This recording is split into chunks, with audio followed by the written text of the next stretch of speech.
Pernah kan saya sampaikan di sini ketika Imam Ali mensifati ajal dan kita mengejar menuju ajal ini. Imam Ali menyebutkan bahwa kita ini berjalan gak pernah berhenti.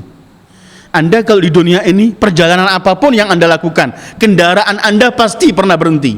Anda naik kendaraan, naik apa? Sepeda bisa berhenti, naik mobil berhenti, pesawat berhenti, kapal berhenti, kereta api berhenti. Semua kendaraan yang membawa kita pada tujuan sesuatu berhenti. Kecuali kendaraan yang kita tunggangi nggak pernah berhenti. Kita duduk, kita berdiri, kita bangun, kita tidur, tetap berangkat kendaraan ini. Wa'lam man kanat matiyatuhu al-lailu wan-nahar fa innahu yusaru bihi wa in kana waqifa. Kata Imam Ali ketika beliau menasehati putranya Imam Hasan, ketahuilah kalau seseorang kendaraannya itu malam dan siang, maka kendaraan itu enggak pernah berhenti, kapanpun tetap berjalan. Malam dan siang itu kendaraan kita yang menggerogoti umur dan yang mendekatkan kita kepada ajal dan tidak pernah istirahat. Tergantung kita isi apa. Sementara kita isi apapun, kita masih innal insana lafi khus, sungguh manusia hidup dalam kerugian. Padahal Allah ini memberikan modal umur, kemudian Allah mengutus, memberi fitrah dan akal, mengutus para nabi, menerangkan ada surga dan semua kenikmatannya, menerangkan ada neraka dan semua kesiksaannya. Kemudian Allah menantang, ayo transaksi dengan aku. Modal yang sedikit ini kalau kita mau transaksi pada Allah, transaksi pada Allah, Allah lipat gandakan. Amal perbuatan kita itu paling sedikit satu, balasannya satu.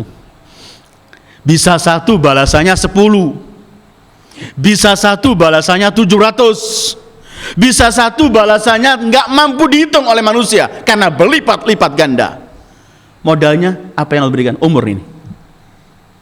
Karena itu kemudian Allah menyebutkan kalau manusia tidak menggunakan perbuatan ini untuk sesuatu yang indah, pasti dia tetap dalam keadaan rugi. Karena semua perbuatannya nanti akan nampak, sekecil apapun ada nilainya di hadapan Allah. Faman ya'mal mithqala dzarratin khairan yarah. Dan sebaliknya, yang syarran juga yarah. Orang beramal sedikit, sekecil apapun, kalau itu baik akan nampak, kalau jelek akan nampak. Karena itu pernah saya sampaikan dalam beberapa minggu yang lalu, ketika Rasul memberitahu pada kita, hei kaum mukmin, kalian ini punya harga dan jangan mau kalian menjual dirimu kecuali dengan harga itu. Ketahuilah harga kalian cuma surga dan gak pernah akan ada yang mampu membeli kalian dengan surga kecuali Allah. Karena itu jangan pernah jual diri Anda, kecuali jualah dan serahkan kepada Allah pemilik surga. Innal insana lafi khus, karena banyak manusia suka menukarkan yang mahal dengan yang murah.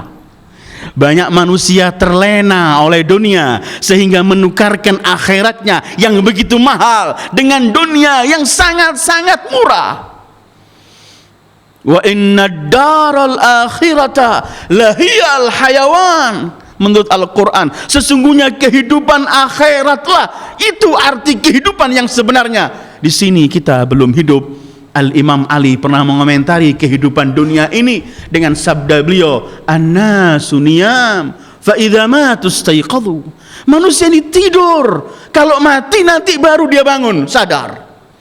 Karena itu kemudian beliau pernah bersabda, mutu qabla an tamutu. Matilah kalian sebelum mati. Artinya persiapkanlah kalian untuk menghadapi kematian, karena di sanalah kehidupan yang sebenarnya. Jangan nanti kalau Israel datang atau nanti di hari kiamat, orang-orang yang suka melupakan harinya, melupakan masanya, melupakan waktunya, nanti di hari kiamat teriaknya begini, Rabbirji'uni la'alli a'malu salihan. Ya Allah, kembalikan saya ke dunia, aku ingin beramal saleh.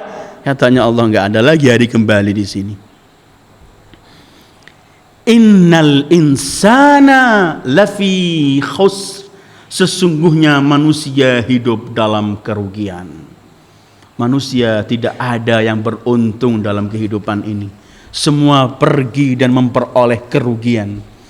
Pernah saya sampaikan ke dalam beberapa waktu yang lalu, kalau tidak salah itu berkaitan Maulid Rasul sallallahu alaihi wasallam. Rasul pernah bersabda dalam satu riwayatnya, kalau orang umatku duduk majlis, kemudian di majlis itu enggak berselawat kepadaku, majlis itu pasti akan membawa kesedihan dan kesengsaraan. Walaupun majlis itu membawa mereka ke surga, tetap sengsara. Karena apa? Akan melihat besarnya pahala salawat di sana. Karena itu dan semacam itu. Karena itu kemudian hari kiamat ialah yaumul hasrah wan nadamah, atau yaumul qiyamah adalah yaumut taghabun. Innal insana lafi khusr. Manusia hidup dalam kerugian. Tetapi Allah kemudian memberikan 4. Orang yang memiliki 4 ini, dia lepas dari kerugian. Dalam arti sudah tidak lagi memperoleh kerugian, walaupun pahala yang akan ia peroleh masih nggak sama, ada tingkatan demi tingkatan, dan masing-masing tingkatan akan juga menyesal, tetapi sudah bukan lagi penyesalan orang yang masuk ke neraka sehingga akan berkata rabbirji'uni la'alli a'malu salihan. Innal insana lafi khusr illa alladzina amanu. Pertama, kecuali orang-orang yang beriman. Kedua, orang yang beramal saleh. Ketiga, orang yang saling mewasiatkan hak dan kebenaran. Keempat, yang saling mewasiatkan kesabaran. Illal ladzina amanu. Kenapa Allah sebutkan al-iman pertama untuk menangkis kerugian kehidupan manusia? Karena iman merupakan asas dan fondasi kehidupan manusia. Apabila iman manusia kokoh dan kuat, pasti iman ini akan mendorong dia untuk beramal soleh. Karena iman yang kuat bagaikan lampu yang terang benderang. Ketika hati ini ada lampu yang terang, yaitu nurul iman, cahaya iman, pasti cahaya itu akan menerangi semua anggota badan, sehingga lidah kita akan bawa beramal soleh untuk lepas dari kerugian. Mata kita akan kita pancarkan nur iman sehingga lepas dari sesuatu yang akan membawa kerugian, dan seluruh anggota kita akan kita bawa karena mereka masing-masing memperoleh cahaya, seperti yang saya contohkan dalam beberapa waktu yang lalu. Iman itu bagaikan lampu yang menerangi kamar. Ketika lampu itu ada di kamar, pasti kamar itu terang. Tetapi yang terang bukan cuman kamar itu. Cahaya di kamar ini akan keluar ke setiap jendela dan lubang-lubang yang ada di kamar. Semua juga memancarkan cahaya. Yang asli cahaya itu adalah ada dalam kamar. Dan itulah cahaya iman. Apabila ada di hati, pasti akan memancarkan pada seluruh tubuh dan anggota tubuh manusia. Innal ladzina amanu. Di sini berkaitan dengan iman. Karena sebenarnya nilai amal perbuatan seseorang dihitung dari akidah dan imannya. Ilaihi yas'adul kalimut thayyib wal amalus salihu yarfa'uh. Hanya kepada Allah yang naik i'tiqad yang benar, akidah yang sahih. Dengan akidah yang sahih ini baru al amalus salih yarfa'uh, amal perbuatannya akan naik kepada Allah. Di sini iman mutlak, iman kepada Allah dengan bermacam-macam sifatnya, zatnya dan semuanya. Kemudian iman dengan para nabinya, iman dengan hari kiamatnya, iman dengan kitab-kitabnya, iman dengan semua ketentuan Allah. Illal ladzina amanu. Kedua, wa amilus salihat. Padahal sebenarnya amal soleh itu sudah masuk iman. Tetapi oleh Allah disebutkan lagi bahwa sebenarnya iman itu di hati. Kemudian yang memancarkan iman di hati itu ialah amal perbuatan di zahir ini. Sebagaimana seorang muslim harus konsekuen untuk beramal soleh. Illal ladzina amanu wa amilus salihat. Amal soleh mutlak. Bukan hanya sholat, puasa, zakat, haji, ruku, tapi setiap amal perbuatan kita, dari yang paling kecil sampai yang paling besar, dari mulai menyelamatkan, membuang batu kecil di jalan atau kulit pisang yang orang supaya gak jatuh, sampai menyebarkan keadilan untuk seluruh masyarakat, dari yang terkecil sampai yang besar. Apabila amalan ini dalam real Allah, diridhoi oleh Allah, karena Allah, maka itu amal soleh. Dan Allah tidak mau beramal soleh, kadang-kadang beramal dan kadang-kadang tidak. Karena itu Allah gunakan di sini as-solihat jamak, supaya jangan ada orang baru beramal sekali, dua kali menepuk dada karena belum selamat, tetap rugi. Yang akan melepas dari kerugian adalah orang yang selalu beramal solihat, banyak amal solehnya tanpa dihitung. Alladzina amanu wa amilus solihat. Di sini mutlak, perbuatan amal soleh apapun yang dilakukan oleh manusia, hendaklah harus ia lakukan hanya untuk Allah dan baru dihitung amal soleh. Dan begitu selalu Al-Quran menggandengkan iman dan amal soleh sehingga tidak pernah lepas. Selalu kita menemukan Quran amanu alladzina amanu wa amilus solihat.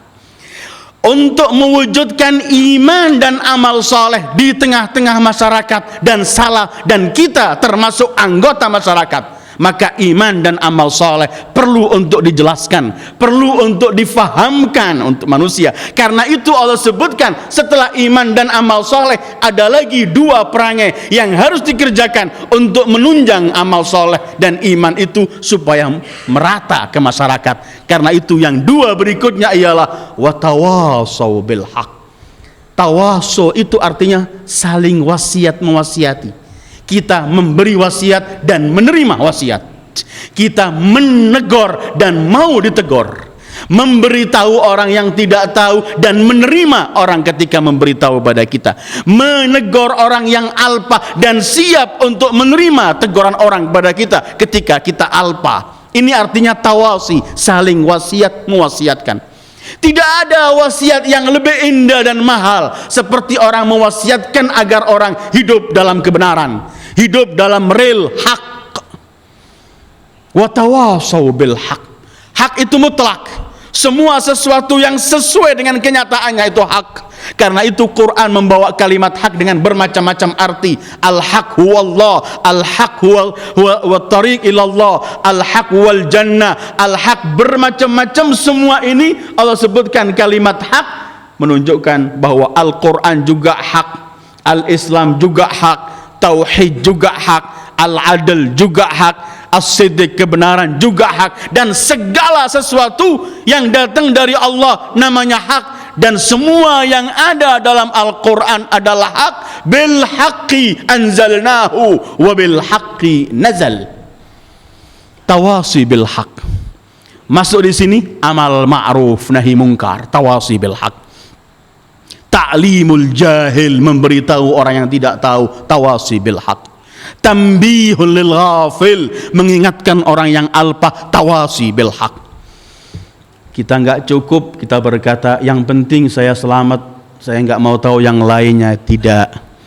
Islam menganjurkan untuk kita hidup bermasyarakat, dan agar iman dan amal soleh itu bisa menyebar merata, maka perlu adanya tawasi bil haq. Tetapi hak itu berat. Hak itu berat, bukan mudah. Imam Ali mengomentari al-haqqu thaqilun mari wal batilu khafifun wabi.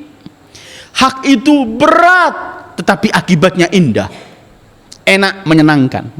Batil itu ringan tetapi akibatnya membawa kita sengsara dan binasa. Orang mengajak orang hak ini nggak gampang. Para nabi ketika mengajak orang kepada hak, mereka dituduh gila, dituduh tukang sihir, dilempari, diperangi, digeraji sebagian mereka, bermacam-macam. Thariqul haq.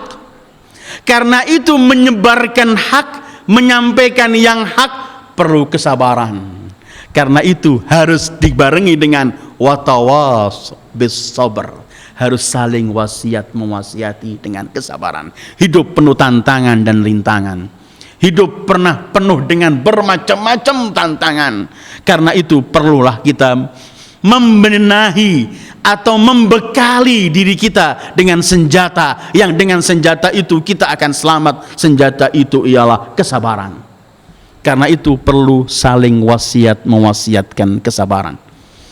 Begitu urutannya.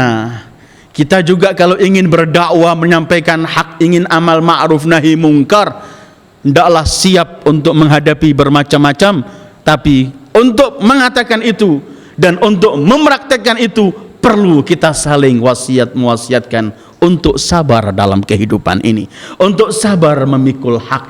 Karena itu ketika Luqman bernasihat pada putranya, ya bunai aqimis salata wa'mur bil ma'ruf wanha 'anil munkar wasbir 'ala ma asabak.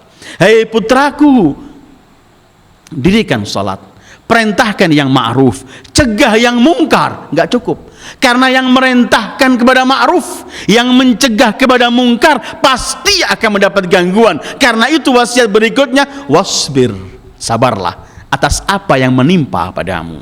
Wasbir ala ma asabak. Ayyuhal ikhwah, Allah bersumpah untuk menunjukkan bahwa manusia hidup dalam kerugian. Semua kita rugi, kecuali orang yang menyandang 4 masalah ini. Selain yang memiliki 4 ini pasti rugi. Dan untuk mengatakan pasti rugi, Allah gak cuma mengatakan kamu rugi, tidak, Allah bersumpah. Dan setelah bersumpah dikuatkan dengan ta'kid, inna la fi, semuanya menguatkan manusia hidup dalam kerugian, kecuali orang yang beriman dan beramal saleh. Memang orang kalau ziarah kubur itu, yang mati dalam kuburan dalam beberapa riwayat itu, dia cuman akan teriak, wahai yang ziarah kepadaku, ambillah kesempatan hidupmu, sholat 2 rakaat lebih mahal dari semua yang kalian miliki. Kalau kalian sudah sampai di sini akan tahu besar nilainya waktu yang kamu miliki.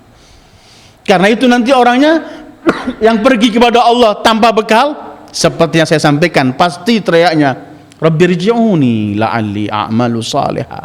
Kembalikan aku ke dunia ya Allah untuk beramal saleh. Itulah menyebutkan dalam Al-Quran bahwa manusia selamanya hidup dalam kerugian, kecuali orang-orang yang telah melakukan 4 masalah: beriman, beramal saleh, dan kemudian bertawasi kepada hak dan bertawasi kepada sabar. Sekarang saya akan lewati saja beberapa sifat orang-orang rugi dalam Al-Quran. Allah menjelaskan pada kita ada beberapa manusia yang selalu rugi dalam kehidupannya. Kalau tadi surah Wal Asr menyebutkan seluruh manusia rugi kecuali yang memiliki 4. Allah sebutkan ada dalam Al-Quran bermacam-macam tipe manusia yang selalu hidup dalam kerugian. Ada yang bahkan rugi mereka dan keluarga mereka. Allah. Khasiru anfusahum wa ahlihim yaumal qiyamah. Pertama, orang yang masih berkiblat kepada syaitan dan mendahulukan syaitan atas ketentuan Allah, itu orang yang paling rugi kelak. Allah berfirman dalam surat An-Nisa ayat 119, wa man yattakhidhish syaitana waliyan min dunillah faqad khasira khusranan mubina. Siapa yang menjadikan syaitan sebagai walinya, pemimpinnya selain Allah, maka ia sungguh telah memperoleh kerugian yang sangat gamblang dan jelas sekali. Kedua, orang rugi menurut surat Al-Hajj ayat 11 ialah siapa mereka? Orang yang rugi itu yang selalu beribadah kepada Allah, ibadahnya dibarengi dengan kelemahan dan keraguan. Ada orang asal ibadah, tapi tetap hatinya ada ragu pada Allah, kekuatan Allah, kemampuan Allah, kebesaran Allah. Maka Allah gambarkan orang semacam ini seperti orang hidup di tepi jurang. Gak pernah enak duduk berdirinya, pasti gelisah dia. Allah menggambarkan dalam surat Al-Hajj, Allah berfirman, a'udzubillahi minasyaitonirrajim, wa minan nasi man ya'budullaha ala harf. Harf itu artinya tepi. Ada sebagian manusia hidup di tepi, artinya beribadah tapi masih penuh ragu, imannya sangat lemah. Fa in asabahu khairun itma'anna bih. Kalau menimpa badannya kebaikan, dia tentram. Wa in asabathu fitnatun inqalaba ala wajhih. Tapi kalau kena cobaan sedikit, dia gelisah, gugur, jatuh dia.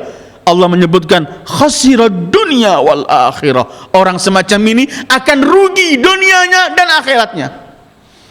Zalika huwal khusranul mubin. Itulah kerugian yang paling dahsyat. Kemarin dalam surat Al-Baqarah yang kita kaji 27 telah kita kaji, termasuk sifat orang yang rugi ialah orang yang memutuskan hubungan familinya, memutuskan hubungan yang harus disambung, yang diperintahkan oleh Allah untuk disambung, ketika Allah berfirman wa yaqta'una ma amarallahu bihi an yusala, memutuskan sesuatu yang diperintahkan oleh Allah untuk disambung. Wa yufsiduna fil ard, berbuat durjana di bumi Allah. Ulaika humul khasirun, mereka itu orang-orang yang rugi. Keempat, orang yang rugi menurut Al-Quran ialah orang yang sudah dilingkari oleh syaitan. Istahwadha alaihimus syaitan. Pernah saya sampaikan, ketika Musa berdialog dengan syaitan, apa orang yang kalau melakukan perbuatan dosa kamu cengkram, nggak bisa lepas darimu, artinya istahwadha. Antara lain orang yang meremehkan dosanya dan yang menganggap amal perbuatannya sudah banyak, itu dicengkram oleh syaitan.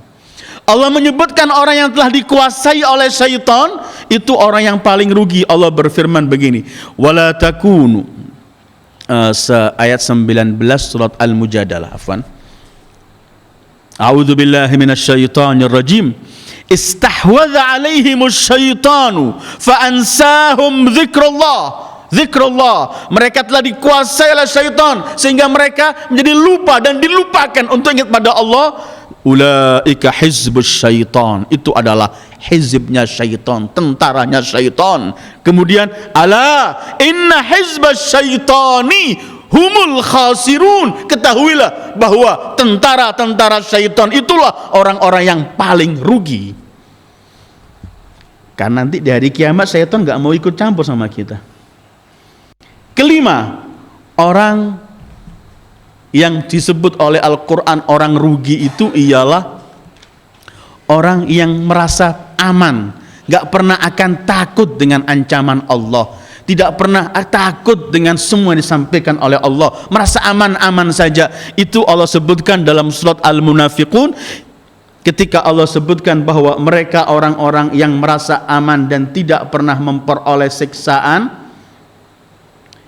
nggak pernah akan memperoleh gangguan sama sekali. Dalam surat Al-A'raf 99 mereka Allah sebutkan begini, a'udzubillahi minasyaitonir rajim.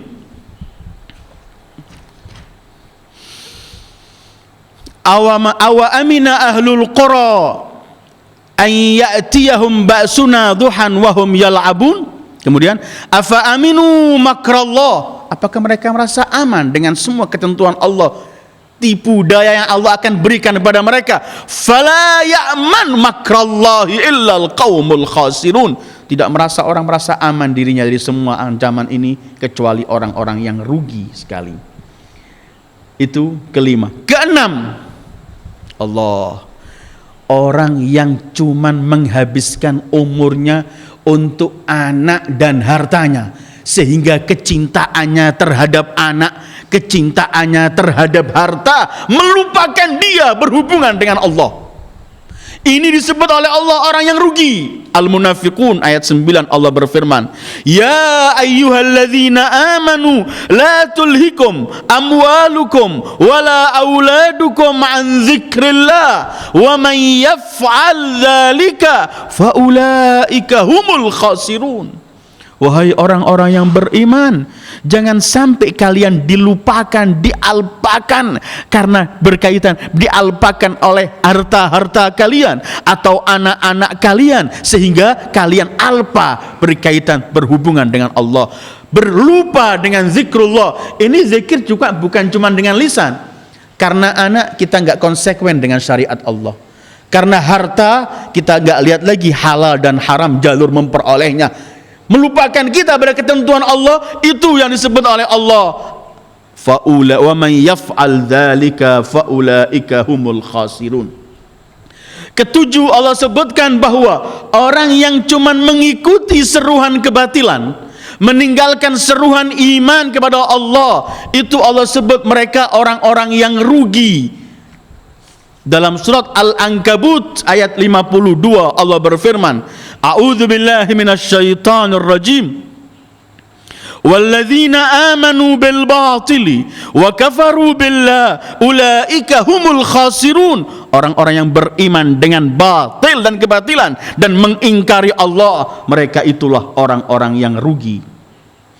Kemudian dalam surat Al-A'raf gamblang sekali yang ke-8, dalam surat Al-A'raf Allah menyebutkan begini, orang yang rugi itu kelak kalau timbangan amal perbuatan baiknya di akhirat itu ringan. A'udzubillah minasyaitonirrajim.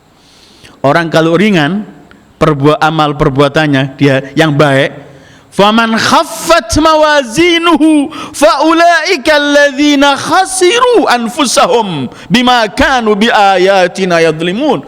Orang yang timbangan amal perbuatan baiknya ringan, itu orang yang rugi diri mereka. Kenapa ringan timbanganmu, kata Allah? Waktu aku berikan, semua kesempatan untuk beramal aku berikan. Tidak perlu amal repot-repot, cukup subhanallah walhamdulillah wala ilaha illallah, itu saja wallahu akbar sudah memberatkan timbangan. Kapan bisa mengucapkan ini? Kalau kita mengambil kesempatan waktu dan zaman dan masa yang kita hidup di dalamnya.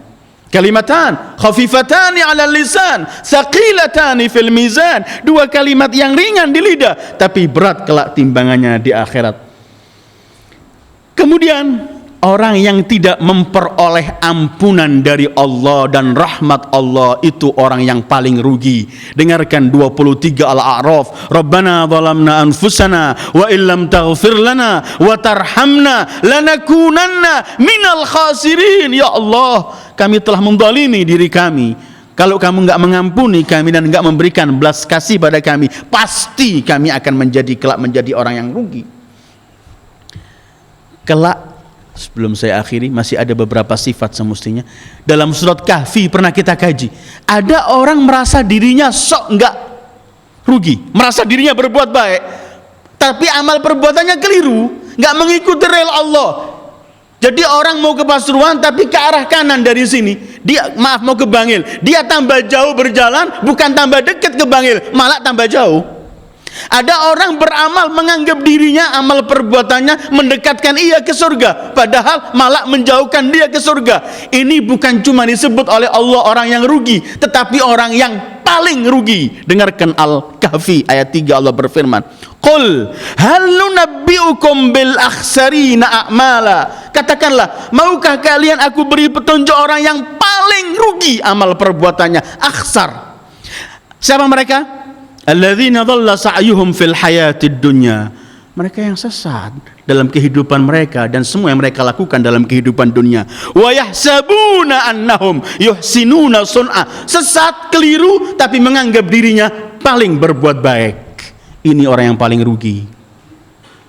Kemudian ada dalam surat Az-Zumar maupun surah, dan ini saya akhiri, Allah menyebutkan ada manusia yang rugi dirinya dan seluruh keluarganya kelak di hari kiamat.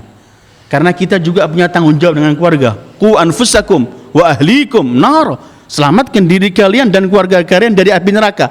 Tetapi Allah pernah menyebutkan dalam surat Az-Zumar, fa'budu ma syi'tum min duni. Qul innal khasirin alladzina khasiru anfusahum wa ahlihim yaumal qiyamah ala dzalika huwal khusranul mubin. Katakanlah, wahai pribadi mulia Sayyidul Wujud Muhammad sallallahu alaihi wa alihi, sesungguhnya orang-orang yang rugi itu ialah mereka yang rugi diri mereka dan keluarga mereka kelak di hari kiamat. Dan inilah, kata Allah, inilah kerugian yang paling jelek dan paling gamblang, nampak sekali. Itulah sebagian sifat-sifat orang yang rugi. Ayyuhal ikhwah, surat wal asr dan sifat-sifat orang rugi ini perlu kita renungkan kembali dalam kajian kita terhadap Al-Quran. Ternyata Allah memberikan kita modal banyak dalam kehidupan ini. Kalau modal ini kita sia-siakan, nanti kita kembali kepada Allah, ternyata modal yang begitu mahal tidak lagi kita miliki, dan di sana orang akan teriak, Rabbirji'uni la'alli a'malu salihan. Ternyata kehidupan manusia semuanya dalam kerugian, kecuali orang yang beriman, beramal saleh, saling wasiat mewasiati kebenaran dan saling wasiat mewasiati kesabaran. Kita mohon kepada Allah agar selalu Allah memberikan kesempatan kehidupan kita ini kita isi dengan amal perbuatan yang soleh, sehingga kelak kita di hari kiamat menjadi orang yang beruntung dan timbangan amal perbuatan baik kita berat di hari kiamat, karena yang timbangannya ringan itulah orang-orang yang rugi. Mudah-mudahan Allah selalu menjaga kita agar memperoleh kesuksesan di dunia ini dan sampai akhirat. Wa sallallahu ala khairi khalqihi Muhammad wa alihi ajma'in. Wassalamualaikum warahmatullahi wabarakatuh.